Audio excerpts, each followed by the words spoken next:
nivel de arquitectura nos dimos cuenta también de que por cuestiones de espacio, por cuestiones de volumen de construcción, porque realmente era una exposición que necesitaba un trabajo de producción muy alto, y por otra cuestión que es evidente, que es el tema del dinero, que no voy a mencionar porque todo el mundo lo sabe, digamos algo que es sabido, ¿no? Que este tipo de trabajos lo que conlleva, entonces pensamos que la exposición no había que dotarla, digamos, de una arquitectura ni sofisticada ni sobrecargada, ni realmente que tuviera un alarde de producción excesivo, y que incluso venía bien el utilizar una misma fórmula. Entonces intentamos trabajar un tipo de construcción que casi igualaba formas, a la hora de encontrar hasta los huecos de vitrina, siempre que podíamos a la misma altura, con mismas medidas, formas de trabajar muy parecidas, e incorporando pequeños cambios en momentos donde era necesario, ¿no? por cuestiones a lo mejor más simbólicas.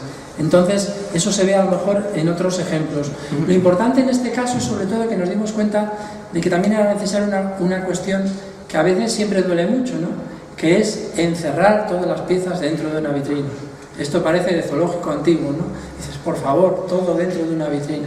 Bueno, pues realmente nos dimos cuenta de que era la única solución, por cuestiones de espacio, incluso a veces por cuestiones de conservación, y también por una cuestión de comunicación, porque nos dimos cuenta de que al desarrollar el guión con este, digamos, sentido de recorrido, permitía concentrar las unidades temáticas de una forma mucho más clara de entender.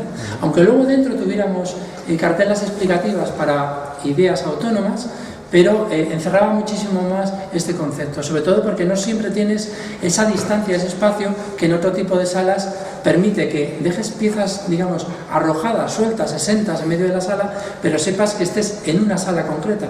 ¿Por qué? Porque ha cambiado el color, porque tienes un cartel clarísimo que te dice que estás en el área 3.5. Aquí no era posible y realmente tenemos que jugar más con este tema, ¿no? Por eso se trabaja hacia adentro, en la vitrina. Esto suponía incluso una situación que en algunos casos podía parecer aberrante, ¿no? Como meter un cuadro dentro de la vitrina, pero también había otra cosa que era muy importante, y era darse cuenta que ese cuadro era otro objeto. Se llamara Sorolla como se llamara, era otro objeto. Sería igual que el cuenquito de barro, de cerámica o el cordoncito, o sea, realmente todo presentaba el mismo valor. Entonces ahí realmente nos teníamos que dar cuenta que formaba parte del discurso y que el discurso funcionaba mejor así. Ha habido excepciones y ya digo que en muchos casos nos permitían esas excepciones pues dar un pequeño respiro o por cuestiones formales, pero en general el discurso se entendía mejor, estaba más recogido, ¿vale? Le digo que siempre suena a, bueno, esto se encierra en vitrina y además parece como mucho más monótono, ¿no? Aquí se ve un ejemplo luego del resultado. Yo creo que genera más un conjunto, se está hablando, por ejemplo, en esta vitrina del teatro y se entiende mejor. Pero también había excepciones arquitectónicas, nos dimos cuenta de que era muchísimo mejor trabajar todo con una misma fórmula para en un cierto momento determinado romperla con sutilezas, porque tampoco habría ni posibilidad de generar, por ejemplo, aquí estamos hablando de unos pecios, pues de generar un mundo acuático o algo así, ¿no? Y de repente que todo se transformara porque nos hemos metido en el fondo del mar para ver. Pero sí simplemente la sutileza de que como era un pecio, pues a lo mejor esta vitrina tenía más sentido verla con ese sentido de profundidad. Y estableces un pequeño cambio formal con respecto a las otras. Siempre estamos viendo cerámica, por ejemplo, en toda esta sala estamos viendo cerámica, pero estamos viendo ese pequeño cambio que aporta, digamos, esa sutileza, como por ejemplo, y esto estaba en el guión, pues que estas piezas recordaran más a la colocación propia de una chimenea, ¿no? Entonces, en este caso no utilizamos la vitrina. Y vienen esas rupturas, como pasa, por ejemplo, en el almacén chino, darle más ese sentido de bazar, ¿vale? Si empezamos a incorporar este tipo de registros más a menudo, pues ya esas singularidades se pierden. Bueno, otra de las cuestiones importantes, y aquí pego un salto importante en lo que estábamos hablando, era darle una imagen y una fuerza que iba a precisar la exposición por todo lo que hemos estado comentando, ¿no? Y es el tema un poco de darle una imagen, una identidad gráfica potente, porque quizá yo creo en este caso la exposición conllevaba algo más que no simplemente el título, ¿no? Hay muchas exposiciones que por el discurso que conllevan, el sentido gráfico que tiene es muy pulido, muy pulcro, pero es ya de una sutileza que simplemente se plasma pues en un título y en 4 cosas de la gráfica. Aquí realmente había un peso de comunicación muy fuerte y era muy importante tener una gama de recursos muy buena, ¿no? Entonces casi aquí hemos trabajado más como se trabaja en publicidad o marketing cuando se crea una imagen de marca. Y de hecho, Fascinados por Oriente era un logotipo, era una imagen de marca como si estuviéramos hablando de una compañía, ¿no? Entonces en ese caso lo planteamos ya así directamente, para que tuviera como una normativa a la hora de plantearlo. Por eso no tenemos ningún reparo en hablar de identidad corporativa, algo que parece que no es propio del título de una exposición, ¿no? Aquí teníamos que transmitir también otra cuestión importante, que era ese sentido contemporáneo, porque muchas veces con pequeñas cosas transmiten que esta exposición no es igual que otras. Si nosotros hubiéramos puesto Fascinados con Oriente con una tipografía clásica y una imagen, a lo mejor de un grabado o de un textil, pues quizá la gente hubiera dicho, es otra exposición del museo con piezas. Teníamos que dejar ya la puerta abierta para que se viera que la exposición tenía un planteamiento o un discurso diferente, ¿no? Y por eso un poco plantear una imagen de marca casi como propia pues de una portada de disco de un grupo, digamos, de rock, o plantearlo como una marca de una tienda de bombones, o no se sabe muy bien, o un restaurante oriental. Se creó una tipografía ex proceso, partiendo de una tipografía, digamos ya estándar, se modificó y se jugó pues con este concepto de la dualidad, el tipo de escritura vertical. ¿Vale? Entonces lo que nos parecía muy importante es ver que esta gráfica se podía articular de muchas formas posibles, integrándola en muros, generando esta dualidad. Este era el primer diseño inicial que se planteó. Esta era nuestra idea de exposición, digamos, contraponer una pieza, digamos, totalmente clásica, tradicional, del museo, de la propia colección, con algo que podía ser, digamos, un objeto de consumo, un icono ya de los muchos que hay en la sociedad actual proveniente de Oriente, ¿no? Y es incluso establecer esos paralelismos visuales que tanto funcionan luego para difusión, que a veces son pequeños guiños que son más propios, no se sabe si de Chema Madoz o de cuestiones de metáforas o de poesía visual, pero que luego son muy importantes a la hora de tener difusión, a la hora de que funcione el boca a boca, de que lo vi en el metro o cuestiones de este tipo, ¿no? Y luego, bueno, pues también rescatar muchas de las ideas que estaban en el guión, pero que a nosotros también nos apetecía, ¿no? Cómo tirar de tradición e integrarla, digamos, para no hacer cuestiones como la señalética muy abusiva. Tuvimos muy claro que no íbamos a decorar la sala con 5 colores o con 5, digamos, formas de trabajar, ni generar una numeración, porque pensar que aquí hay áreas, hay subáreas, hay unidades temáticas, en fin, el desglose era tan pormenorizado que hubiera sido, de hecho, incluso por escrito, costaba a veces enterarse, o sea que el visitante no hubiera llegado a entender esa fórmula, ¿no? Y era muchísimo más poético este sistema. Y conceptos de señalización, pues muy sutiles, ¿no? Para trabajar un poco el planteamiento. Y sobre todo que se pudiera trasladar incluso a títulos, ¿no? Que como decimos, cuestan de leer, pero quedan como un sello, una greca, ¿no? Como se utiliza en grabado. Y que luego se puede trabajar de miles de maneras. Esto era un planteamiento gráfico que luego no se usó, pero como veis, la forma de componer o de trabajar era muy libre, no daba mucho juego. A nivel de aplicaciones gráficas, bueno, aquí también hubo otra necesidad de volver al espíritu franciscano, y era el siguiente, y es, nos encontrábamos con que había, bueno, pues, no sé, más de 100 paneles, estos casi parecían datos, casi como de películas, 100.000 extras, 80.000 cámaras, no sé qué, pues la parte de gráfica era como para hacer un índice de todo lo que había. Y nos dimos cuenta de que realmente no podíamos saturar la gráfica de forma visual, o sea, quiero decir, nosotros veníamos de un campo donde podíamos trabajar esto con holgura, nos dimos cuenta de que había que, bueno, ser muy comedido a la hora de plantearlo, sobre todo también porque iba a haber una acumulación, o sea, imágenes teníamos para aburrir, pero podíamos saturar un poco con tanto planteamiento visual.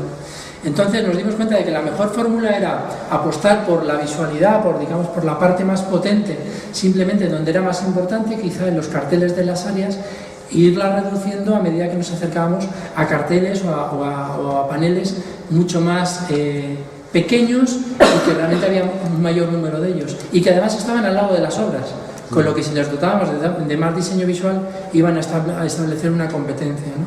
Entonces, por eso dijimos, bueno, vamos a ser muy parcos, y ahí hubo también una especie de lucha, porque claro, había paneles que solo era el texto, ¿no? Es que eran muy feos, Y es verdad, o sea, es que eran muy feos. Realmente hacías un panel solo para poner un texto y hacías un panel muy largo, ¿no? Pero nos dimos cuenta de que si hubiéramos hecho un trabajo mucho más potente, el lío que se hubiera generado en la vitrina, compitiendo a veces con una cerámica y detrás un grabado impreso más potente, hubiera generado ya un conflicto un poco de saber qué es lo que tengo que leer. Me hubiera fijado casi más en el póster que en la pieza real, ¿no? Entonces esto también lo planteamos así, sobre todo para darle luego un poquito más de fuerza a otro tipo de carteles o de mensajes, ¿no? Que podían estar a lo mejor en un directorio, en la calle o en la planta de arriba. Empezamos, como hemos comentado, siendo más potentes con paneles de área, con paneles, digamos, que daban un poco ese sentido como de entra usted, ¿no? Como una especie de tótem, ¿no? Entra usted en un área. El problema que teníamos es que todas las ideas eran maravillosamente buenas hasta que las confrontabas con el espacio. Y lo que arquitectónicamente podías resolver de una manera, nunca lo podías llevar a cabo en todas las salas por igual, porque siempre había alguna circunstancia que lo condicionaba. Entonces este diseño realmente siempre obedecía a la parte democrática de definir de todas las posibles soluciones cuál realmente era la que mejor funcionaba en todas las posibilidades, no la que era más espectacular ni más, atractivo, ¿vale? Y en muchos casos pues había que buscar soluciones que, bueno, pues de alguna manera establecían el mismo criterio en todos los lados, porque si no establecíamos mucho más lecturas y más líos. Desde ese punto de vista, pues empezamos con la reducción, ¿no? Digamos, empezamos con trabajos mucho más sintéticos, más sencillos de planteamiento en cuanto a nivel de imagen y más integrados en la arquitectura, paneles de unidad que, como veis, incluso iban encastrados y donde la referencia visual era casi más un ornamento. O sea, realmente no era tan importante. Era por darle, digamos, un sentido estético a la composición, pero no planteaba ningún carácter de documentación. Y sobre todo también nos lo planteamos porque luego las cartelas expositivas sí que incorporaban este concepto de imagen, como se ve un poco como la idea de cómo quedaban un poco integradas, y los paneles explicativos cómo a su vez en algunos momentos incorporaban estas imágenes. El sentido de las imágenes aquí sí que lo teníamos clarísimo. Tenía que ser como esos libros de texto donde al final aparecía una foto con su pie de foto para explicar algo. Si trabajábamos la imagen desde un punto de vista muchísimo más especial, mucho más innovador, entonces pasaba que en algunos casos esa imagen, ese cuenco, ese objeto, de repente podía empezar a aparecer cada vez más pequeño, ¿no? Y no sabíamos entonces si estábamos potenciando más el grabado que el objeto. Entonces nos dimos cuenta que al final, de hecho en muchos casos, en muchos paneles, quitamos imágenes que veíamos que no aportaban nada, ¿no? Y las dejamos únicamente las exclusivas. Esto también fue un proceso un poco a veces duro de planteamiento, porque ya digo que muchas veces quedaba la vitrina como demasiado parca, ¿no? Demasiado fría, ¿vale? Luego también había otra cosa importante, como el mensaje, el contenido era tan importante como el objeto en muchos casos, y claro, esto es una cosa que a veces uno la dice y puede sonar terriblemente dura, ¿no? Pues había veces que hasta la cartela podía ir delante del objeto. Claro, y con este tamaño de cartela, pues entonces nos encontrábamos con que la cartela podía tapar pues parte del mantón o podía, digamos, estar cubriendo el conjunto, ¿no? Hay algunos ejemplos, como por ejemplo cuando está la familia real, que te diga la cartela viene delante, o el del mantón de Manila. Entonces, yo creo que había que tener muy claro este planteamiento, igual que cuando cogimos el cuadro y lo metimos dentro de la vitrina. Si el contenido de lo que se va a decir es tan importante como el cuadro está como parte del discurso, pues tampoco pasa nada. No vamos a tener que hacer ahora una cartela diferente por respetar esta cuestión. Simplemente tener muy claro que todo forma parte de una idea y, bueno, evidentemente con sus limitaciones. No queríamos tapar el cuadro, pero que en un momento determinado había que quitarle este aspecto, digamos, sagrado, ¿no? Que a veces tiene la forma de colocar, digamos, una obra. Desde un punto de vista museográfico, ¿no? Bueno, hay casos, ¿no?, en el que se ve que las cartelas explicativas además dan un sentido, digamos, total a la exposición y se ven, digamos, de una forma, digamos, como que le dan toda la coherencia a una unidad temática, ¿no?